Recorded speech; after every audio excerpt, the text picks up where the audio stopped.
আজ জানাবো স্কিন নিয়ে কিছু ফ্যাক্ট। ফ্যাক্ট নাম্বার 1, তোমরা কি জানো আমাদের শরীরের সবচেয়ে বড় অঙ্গ হলো ত্বক।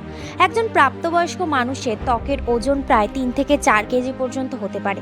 ফ্যাক্ট নাম্বার 2, আমাদের ত্বক প্রতি 28 থেকে 30 দিন নিজে নিজেই নতুন হয়। এর মানে তুমি এখন যে স্কিন নিয়ে আছো 1 মাস পর সেই স্কিন আর থাকবে না, চেঞ্জ হয়ে যাবে। ফ্যাক্ট নাম্বার 3, ত্বক আমাদের শরীরকে শুধু ঢেকে রাখে না, ধুলো, বালি, জীবাণু, ব্যাকটেরিয়া থেকে প্রথম সুরক্ষাটা দেয় আমাদের। ফ্যাক্ট নাম্বার 4, শরীরে ঘাম হওয়া খারাপ নয়, ঘাম শরীরের তাপমাত্রা নিয়ন্ত্রণ করে, টক্সিনও বের করে, আর টক্সিন বেরিয়ে গেলে আমরা সবাই জানি ফিট থাকে আমাদের শরীর। ফ্যাক্ট নাম্বার 5, বেশি রোদে আমাদের স্কিন থাকলে কালো হয় না, আসলে স্কিন নিজেকে রক্ষা করতে মেলানিন তৈরি করে, তাই স্কিন কালো দেখায়। ফ্যাক্ট নাম্বার 6, রাতে ঘুমানোর সময় স্কিন সবচেয়ে বেশি নিজেকে রিপেয়ার করে, তাই কম ঘুমানো আমাদের চোখের নিচে কালি পড়ে যায়, আমাদের কালো দেখায়।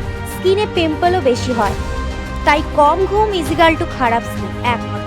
ফ্যাক্ট নাম্বার 7, জল কম খেলে তার প্রভাব স্কিনের ওপর পড়ে, স্কিনের সূক্ষ্মতা, ফাটা ভাব, স্কিন টান টান লাগা, স্কিনে রিঙ্কল পড়ে যাওয়া।